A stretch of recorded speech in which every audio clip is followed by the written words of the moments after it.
everyone, welcome to this very short yoga movement practice.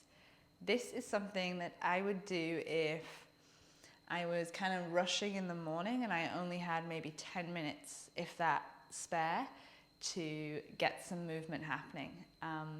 I tend to find when I sleep without a pillow between my thighs, I get some really bad irritation in the lower back when I wake up. And this is just due to, I kind of live in this anterior tilt. So kind of my butt pulls back and my ribs flare forward. And with this kind of then shortens the low back area. And it kind of feels like it craves this sort of like opening and stretching out. Because as soon as I do this as well, I disengage all through the back of the legs. So we're going to get down on our backs. We don't need props. It's going to be really simple and really effective. Hopefully you will feel really good after moving this way. So come lie down. Start with the soles of the feet under the knees. Roll the back of the head to the mat. And for now, let's just take the arms. They can either be beside you or palms can gently touch the thighs. And just make sure that the elbows are resting down and there's somewhat ease in the shoulders. If you imagine I came and gently took the side of your skull and pulled it to the back of the mat. There should be a natural curve that kind of occurs. We're not exactly completely straight in our spine and we don't want to be. So it's more the flat part of the sacrum, which is just below the lumbar, that you want kind of in contact with the ground, but there should be some space just above that. Let's take a deep breath in. Breath out. Press more into the feet as you squeeze the glutes. So much so that you'll feel that space you had at the low back will start to press flat into the earth. Squeeze even more that you start to lift up off the ground just a few inches. If the hands aren't there already, bring them to the front of the hips. Flat palms on the very bony ASIS. They're just your front pelvic ridges. So just press the palm down as you kind of resist with the hips. So we're adding a little bit of resistance, but you are maintaining a toning of the legs, the butt, and a pressure into the feet. That kind of helps stable me and helps me stay alive in the pose. I find a lot of yoga poses I can just float off to anywhere. So we really want to feel this in our bodies. And what are the ribs doing? Like, how have they landed? And could you potentially bring your awareness here? Keep the breath somewhat steady.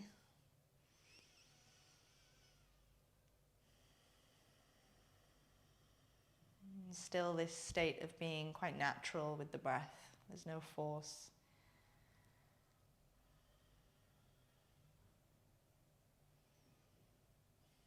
We simply hold and just keep noticing when things want to switch off. Can we remain really conscious and aware and switch it back on?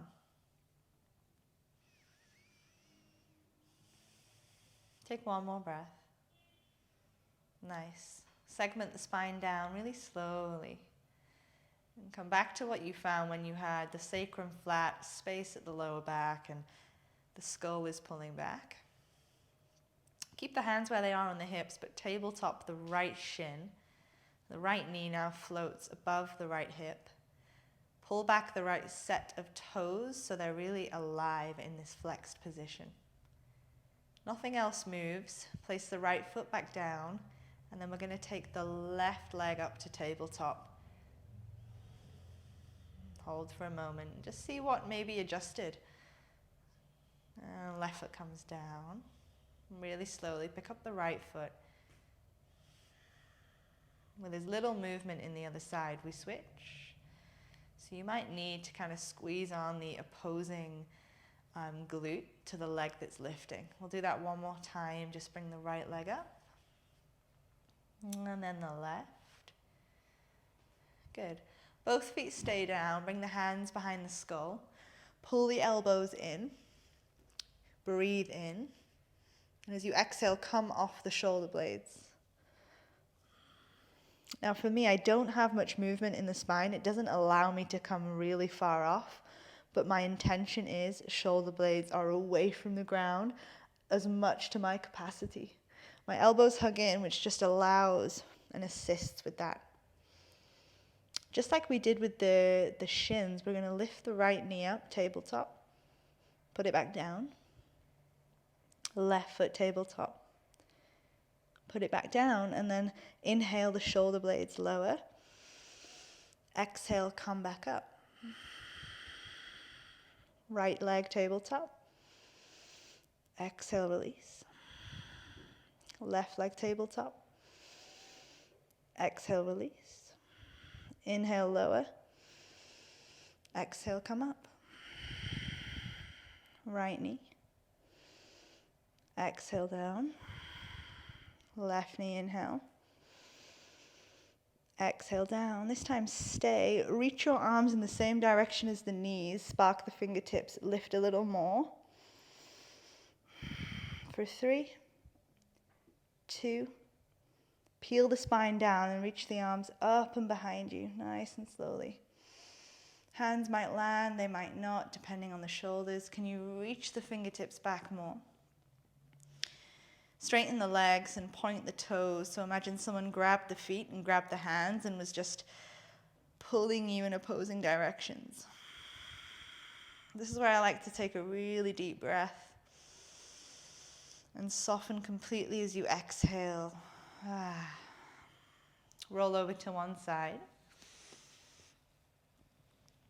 We'll come to a tabletop position. The arms stay straight, and just really make sure the wrists are under the shoulders. I have a tendency to go quite wide, so just really bringing the wrists back and underneath. Feeling long in the spine, so imagine this time I'm pulling the head forward and the tailbone back. And it's not cat-cow. We're going to drop the heart to the thumbs. It's going to bring the shoulder blades together, and then I'm going to press. And if you struggle with this movement, it's kind of can be quite alien and a bit unfamiliar, so it's okay. Keep the palms pressing down. And if the movement's happening too much in the tailbone, I invite you to bring the knees together but the feet out. And for me, that kind of locks my tailbone with that internal rotation of the hip. And it kind of allows me to focus more on the shoulder blades moving, the scapula coming in and retracting, and then pressing away and protracting. And already the forearms and the hands are feeling some fire. We're going to do 2 more. Make sure that it's not the neck doing the movement as well. And release, come down onto your forearms.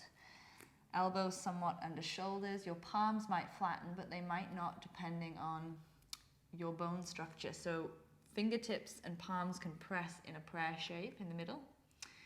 Or go for whatever feels accessible. Knees are wide, toes are tucked. Float the knees just a few inches. And then start to drive down into the elbows and into the forearms. It's going to kind of elevate you away from the floor, and your scapula is going to press up towards the ears. And then you might take the feet in. You can bend the knees more or straighten through the backs of the legs, but I'm more concerned about getting some heat in the shoulders. So that it helps with the posture for the rest of the day. We'll take 3 more breaths. The belly is toned. Head is neutral, neck is neutral.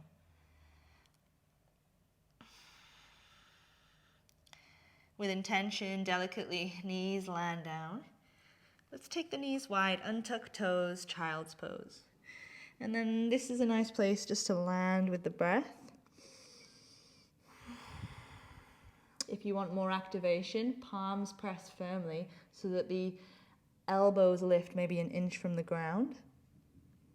And simultaneously, as you kind of drag the hands towards the body, but they won't move, try to pull the tailbone back.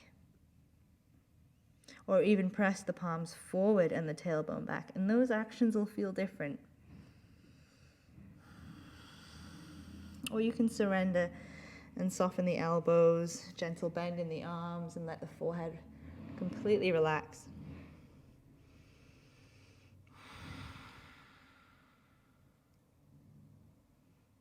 Hands walk towards the body and come kneel.